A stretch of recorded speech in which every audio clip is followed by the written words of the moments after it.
नमस्कार, आप देख रहे हैं न्यूज 18 मध्य प्रदेश छत्तीसगढ़ और वक्त हो गया है हमारे खास शो खबर असरदार का।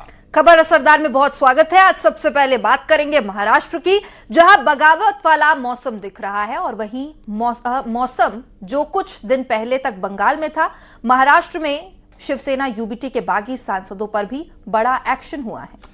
शिवसेना यूबीटी ने 6 बागी सांसदों को कारण बताओ नोटिस जारी कर दिया है। ये सांसद शिवसेना यूबीटी की बैठक में नहीं पहुंचे थे। सांसदों की टूट के बाद अब दावा किया जा रहा है कि 20 से 25 नगर सेवक शिंदे गुट के संपर्क में हैं। इसी आधार पर अब उद्धव की पार्टी में बड़ी टूट का दावा किया जा रहा है। उधर उद्धव गुट के नेता संजय राउत ने बागी सांसदों को लेकर एक बार फिर से अभद्र भाषा का इस्तेमाल किया है।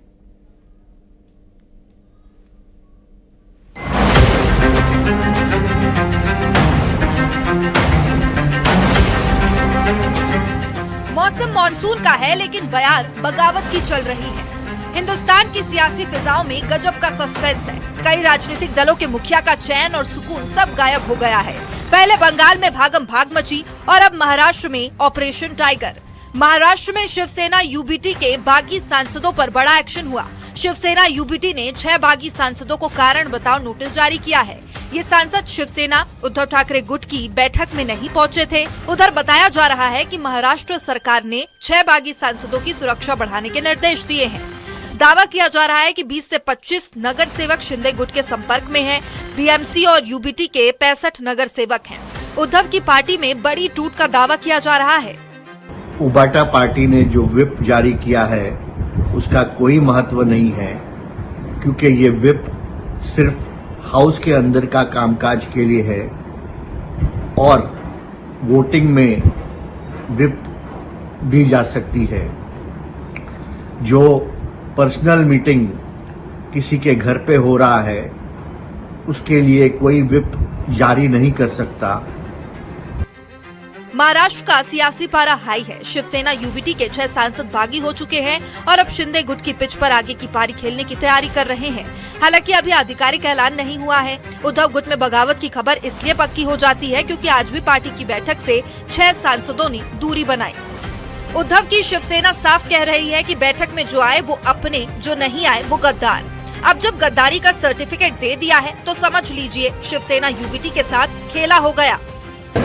देख लेंगे जो आएंगे जो हमारे, मेरा इन लोग बेईमान करता।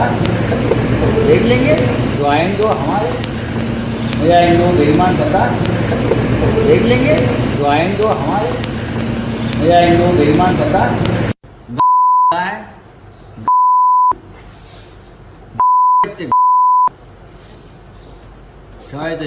आंदोलन शब्द काढायचा नाही। एक डरपोक हिम्मत असले या ना मतदारसंघात। भागम भाग की शुरुआत दिल्ली से हुई, फिर बंगाल और अब महाराष्ट्र। पहले केजरीवाल के आप के 7 सांसद टूटे, फिर टीएमसी के 58 विधायक, 22 सांसद बागी हो गए। महाराष्ट्र के उद्धव ठाकरे भी अपने सांसदों को सेफ नहीं रख पाए और इनकी हालत देख उत्तर प्रदेश के समाजवादी पार्टी भी टेंशन में आ गई है। Bureau report, news 18।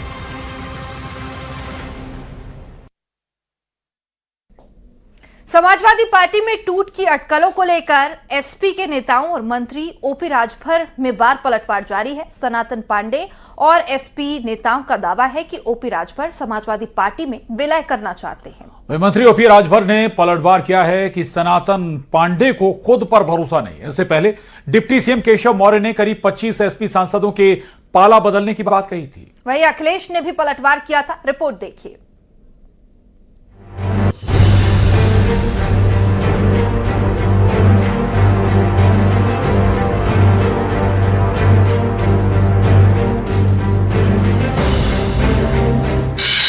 Deputy CM Keshav Prasad Maurya के समाजवादी पार्टी में टूट वाले बयान के बाद से सियासी पारा हाई है।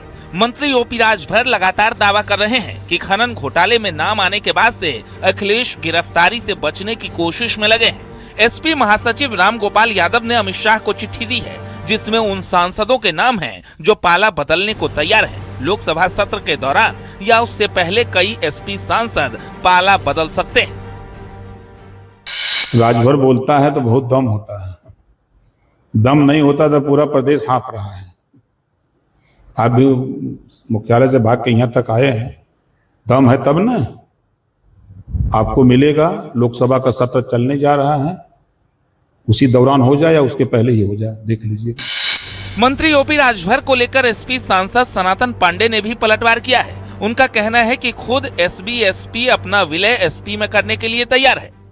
वो ये जानकारी कर रहे हैं कि समाजवादी पार्टी में टूट होने वाली है और आधे सांसद बागी होने वाले हैं। उनको जानकारी कहाँ से मिली? हमारे समझ से बकबक नेता है, उसको न जनता से मतलब है न अपने लोगों से मतलब है। मंत्री राजभर ने नाम लिए बगैर सनातन पांडे पर निशाना साधा कि ऐसे लोग बेइज्जत होते रहेंगे लेकिन एसपी में ही रहेंगे। वही ब्राह्मण सम्मेलन चले जाओ कन्नौज में, जुटा लो ब्राह्मण को, बोलो जो कि ब्राह्मण में कि हमारी पार्टी का भाटिया कहता है कि ब्राह्मण वेश्या के समान होता है हिम्मत बोलने की। हम गलत बोल रहे हैं तो कहिए, हम 100 को वीडियो दे दें उनका भाटी का। ये क्या बोलेंगे? ये समाजवादी पार्टी के गुलाम लोग हैं, वहां चाहे वो कुछ सुनत ना वही रही है। वहीं सियासी बयानबाजी के बीच अखिलेश भी कह रहे हैं कि समाजवादी पार्टी मजबूत है, जो डर जाएगा वो अपना दल छोड़कर चला जाएगा। डर जाएगा वो अपना दल छोड़ के चला जाएगा। अगर बीजेपी से मुकाबला करना है तो बहादुर लोगों की टीम होनी चाहिए। भारतीय जनता पार्टी जो औरों की पार्टी तोड़ रही है, औरों के सांसद छीन रही है, यूपी में उन्हीं के विधायक तैयारी में हैं पाला बदलने के लिए। और कई ऐसे लोग हैं वो समय पे ही पत्ते खोलते हैं। समाजवादी पार्टी पर ओपी राजभर के बीच ब्राह्मणों को लेकर सियासी बयानबाजी तेज हो गई है। मंत्री राजभर ने दावा किया है कि एसपी सम्मेलन में ब्राह्मणों का तिरस्कार हुआ। सपा के बागी सांसदों के गुट का नेतृत्व बागी भूमिका लाल करेगा। Bureau report, news 18।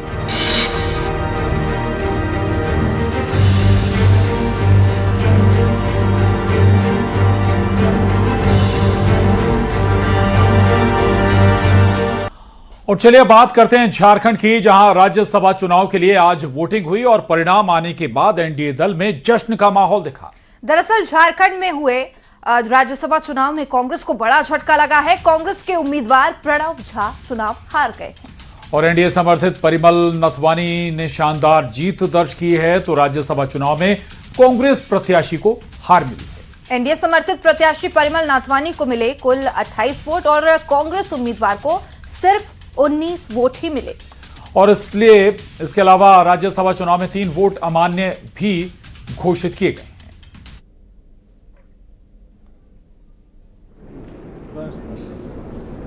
झारखंड के सारे लोगों का मैं शुक्रिया अदा करता हूं। खास तौर पे हमारे जो विधानसभा के जो एमएलए थे, जो भाजपा ने मुझे अपना नॉमिनेशन करने का मौका दिया और एज ए इंडिपेंडेंट मुझे चुनाव करने के लिए जो हेल्प किया, उसके लिए मैं सबसे तहे से मैं हमारे देश के वड़ा प्रधान श्री नरेंद्र मोदी जी, श्री अमित भाई, हमारे बीजेपी के सारे यहाँ के सभी लोगों को और राष्ट्रीय नवीन जी का सबका मैं आभार मानता हूँ।